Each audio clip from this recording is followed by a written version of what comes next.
Medicine వైపు వెళ్దామనే ఉద్దేశంతో neat గానీ లేదా ఎంసెట్ గానీ రాసి నీట్ లో క్వాలిఫై అవ్వక లేదా సరైన ర్యాంక్ రాక ఎంసెట్ లో ర్యాంక్ వచ్చిన నర్సింగ్ లేదా అగ్రికల్చర్ వైపు వెళ్లే ఉద్దేశం లేక అదర్ మెడికల్ కోర్సెస్ ఏమున్నాయి అని చూస్తున్న స్టూడెంట్ కోసం ఈ video. MBBS, BDS, BHMS, BAMS ఇటువంటి మెడికల్ కోర్సెస్ తో పాటు ఎంసెట్ రాస్తే నర్సింగ్ వైపు కానీ, ఫార్మసీ వైపు కానీ లేదా అగ్రికల్చర్ పిఎస్సి వైపు కానీ వెళ్ళొచ్చు. ఇది అందరికీ తెలిసిన విషయం. దీంతో పాటు paramedical courses, that is MBBS డిగ్రీతో సంబంధం లేకుండా క్వాలిఫైడ్ టెక్నికల్ కోర్సెస్ చేసి ఈ డాక్టర్స్ కి సపోర్టివ్ గా ఉండే ఫీల్డ్స్ ని మనం పారామెడికల్ కోర్సెస్. ఈ పారామెడికల్ కోర్సెస్ లో 3 టైప్స్ ఉన్నాయి. ఒకటి అండర్ గ్రాడ్యుయేట్ డిగ్రీని ప్రొవైడ్ చేసేవి, that is BSc ఎంఎల్టి, BSc radiology. ఇవన్నీ కూడా 1 to 2 years కోర్స్ ఉండే డిప్లొమా కోర్సెస్ ఉన్నాయి. అండ్ 6 months నుంచి 1 year లోపు కంప్లీట్ అయ్యే సర్టిఫికేట్ కోర్సెస్ కూడా ఉన్నాయి. దీంట్లో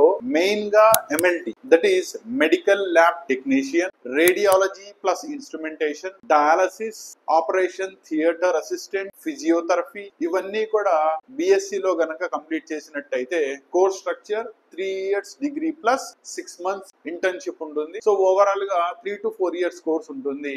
అండ్ ఇది కంప్లీట్ చేసిన తర్వాత పెద్ద పెద్ద మల్టీనేషనల్ హాస్పిటల్స్ లో ల్యాబ్ టెక్నీషియన్ గానో లేదా రేడియాలజిస్ట్ గానో డయాలసిస్ స్పెషలిస్ట్ గానో ఎనస్థీషియన్ గానో సెటిల్ అయ్యే ఛాన్సెస్ పుష్కలంగా ఉంది. దీనిలో డిప్లొమా కోర్సెస్ కూడా ఉన్నాయి. దట్ ఈస్ ఎంఎల్టీ ని గనక డిప్లొమా చేసినట్టయితే దాన్ని డిఎంఎల్టీ అంటారు, diploma in medical lab technician. అలాగే diploma in radiology and instrumentation, diploma in operation theatre assistant, diploma in anaesthesian, diploma in physiology. So ఇవన్నీ కూడా డిప్లొమా కోర్సెస్. దాంతో పాటు 6 months నుంచి 1 year డ్యూరేషన్ పట్టే సర్టిఫికేట్ కోర్సెస్ కూడా ఉన్నాయి. కాబట్టి వీటికి అంతగా వాల్యూ ఉండదు. డిప్లొమా కోర్సెస్ గానీ లేదా బిఎస్సి అండర్ గ్రాడ్యుయేట్ కోర్స్ గానీ మీరు కంప్లీట్ చేసిన తర్వాత వీటిల్లో మాస్టర్స్ కి వెళ్లే ఛాన్సెస్ కూడా ఉంది. అండ్ వన్స్ మీరు గనక దీనిలో మాస్టర్స్ ని కంప్లీట్ చేసినట్టయితే ఒక డాక్టర్ కి సొసైటీలో ఏదైతే రెప్యుటేషన్ ఉందో మీకు అదే రెప్యుటేషన్ దొరుకుతుంది.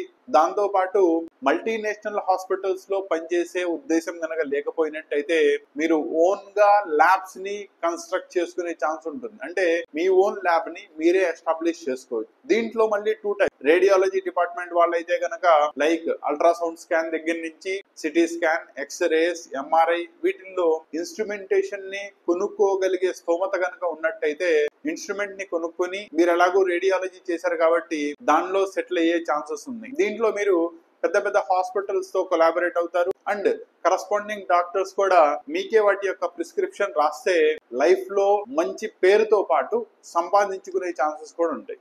ఓకేనా?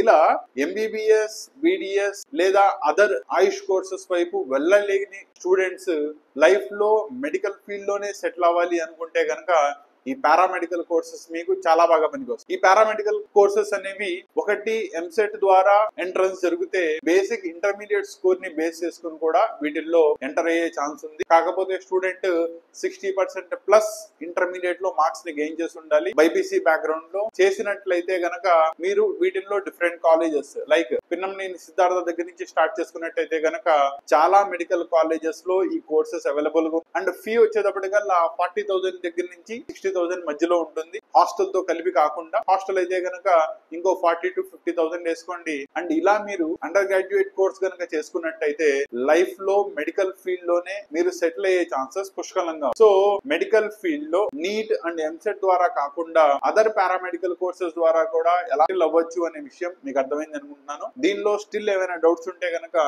కింద కామెంట్ లో తెలియజేయండి. మీ ప్రతి డౌట్ కి ఆన్సర్ ఇవ్వడానికి ట్రై చేస్తాను.